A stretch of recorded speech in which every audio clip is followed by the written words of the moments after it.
Welcome to episode 131 of How About the Huskies. As always, I'm your host, Connor, joined by Matt and Andrew, and the dominoes are starting to fall in a positive way for the Huskies as Dan Hurley and the staff acquired their first commit, Georgia guard Silas Demary Jr. After 2 years at Georgia where he averaged double figures, he is looking like he's going to be the next Husky point guard of the future. He's 6'5". He's a bigger guard that we've been missing at least last year. The past couple of years before that, we are very grateful to have Tristan Newton, Stephon Castle, guys like that. Last year, a little bit undersized at that point guard position, kind of struggled. But this year, hopefully, Silas Demary Jr. can really help that out. What's your guys' initial reaction, really, right after this happens?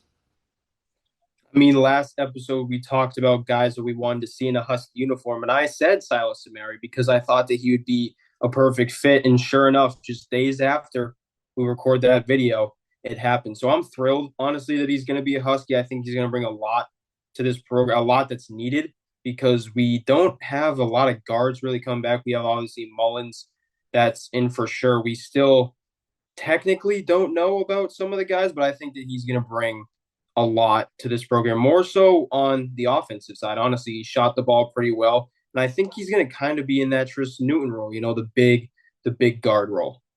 And I think he slots right into that Tristan Newton, Stephon Castle combo guard role right away. Like we mentioned, 6'5". He's super skilled. He's a super talented player.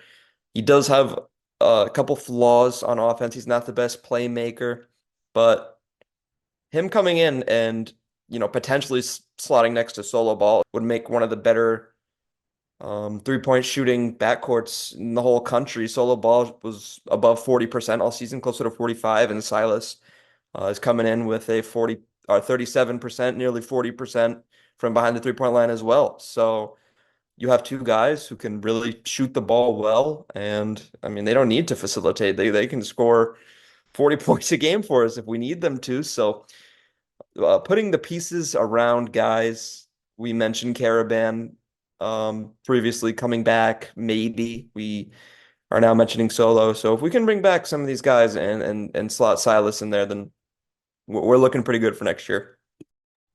Yeah, this just screams Tristan Newton from ECU. Obviously, the stats aren't identical, but just him being 6'5", I feel like I already said that in my earlier point, but I feel like it's such a big deal, and I feel like people are overlooking. Just like you said, the assists aren't quite where Tristan was at ECU, but Georgia as a team averages 12 and a half assists per game. That's not very high for a team that made the NCAA tournament. So assists is not their forte. They go more one-on-one, try to get buckets, but he's definitely a guy I feel like in Dan Hurley's system and the offensive system that could get his assists in that 5 to 6 range, which I feel like that's pretty much where our point guards have been the past few years with Newton and with Diarra last year. We're usually in that around 6 assists per game. I feel like that's not asking too much, and this is a guy I'm just really excited. I'm just really excited that we finally got a dude because there's been a lot of rumors swirling over the past few weeks. When are we finally get someone?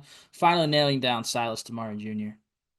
And reading, I'm on 24/7 right now, reading his scouting report coming in as a freshman, it just, like you said, oozes Tristan Newton. It's very similar. Adam Finkelstein was the one who did it 3 years ago, and he said he plays on both ends of the ball, scoring mentality, doesn't create a ton of easy scoring opportunities for his teammates, but is not turnover prone. And that sounds just like Tristan Newton. And I think if Hurley can use him correctly and just like he did with Tristan Newton, then we're gonna have, potentially another number up on that wall soon, but don't want to get too ahead of ourselves. Just happy that he decided to sign with us. And I think that he's going to be the perfect role for this team because if you notice a pattern, right? Obviously, winning the national championship every year is not the norm. But when we've had those small guards like Christian Vital, RJ Cole, and this year Hassan Diarra, Aiden Mahaney, we haven't won national championships. But, bring in Tristan Newton and you got two. So I feel like this means more so than other transfers because you're gonna get a lot of guys, those lanky guys. We've been linked to a lot of guys, those 6'8", 6'9" guys who can shoot the three and pass the ball really well. There's millions of those in the country. There's not a lot of big guards that play as well as Silas Demary does on both sides of the ball. So I think that this is gonna, I feel like, go as an underrated transfer signing because there's a lot of big names. Obviously, Jaden Quaintance is now in the portal. Sannon already signed with with St. John's, and then Bryce Hopkins as well as St. John's. But I feel like this one's kind of go under the radar a little bit, kind of like Tristan Newton did when he first committed here. But I think it's a huge step in the right direction for us. When I was listing those big guards earlier, forgot about my guy Andre Jackson. We don't win that first title without him, but Silas got better down the stretch for Georgia going into the February, into March, into postseason play. His last 10 games, he averaged 19.3 points per game, leading Georgia. And they did, like you mentioned, they're not the greatest assisting, playmaking team, but they're still a good team. They were in the SEC. They were not even really on the bubble when it was all said and done. They were in the 8-9 game against Gonzaga, which is a brutal draw against a top 10 Ken Pom team in the country, and they got destroyed in that game. But Silas, he got better as the season went on. I feel like he's been in the tournament before, even if it wasn't a great experience for him. He has that postseason experience. This is looking like Andrew mentioned Josen Sannon, who was signed by St. John's. He's a smaller guy. Bud Clark at Seton Hall, who just got there, he's a smaller guy. Providence got a guard the other day, Daquan Davis. He's a smaller guy. I feel like bringing in a 6'5" guard to counter all these other Big East, I guess, foes, rivals, whatever you want to call it, that are bringing in 6'1". Bud Clark's 5'10", all those smaller guys. That's something you really can't overlook. Also, the fact that St. John's was in on Silas and he ended up choosing UConn. I feel like that's something else that could be a turning point because not only are you gaining a talented player and a starting caliber point guard, you're taking it away from arguably your biggest rival in the conference.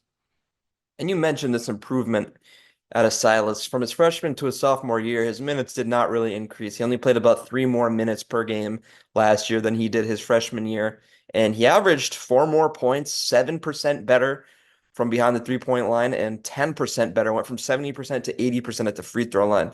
So this is somebody who's obviously working towards becoming the best player that he could possibly be. And I think getting him going into his junior year here is definitely the best time to get him because I mean he's kind of coming into the peak of his college career.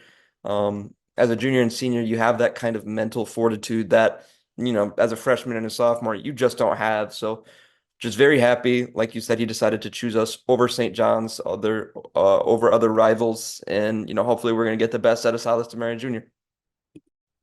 Yeah, I think that'll just about do it here. Not the longest episode, kind of just wanted to get a quick reaction out to getting our first transfer. I always ask, I didn't. You guys got anything else about Silas Demary Jr.? We'll certainly be talking a lot about him over the next 6, 7 months until the season starts. But yeah, thank you guys for tuning into this one. Hopefully, we'll be talking to you guys again soon with some more good news. I mean, I'm not saying I know anything, but you never know in this day of age. Stuff could pop up at any time. So yeah, thank you guys for watching and stay tuned for the next one.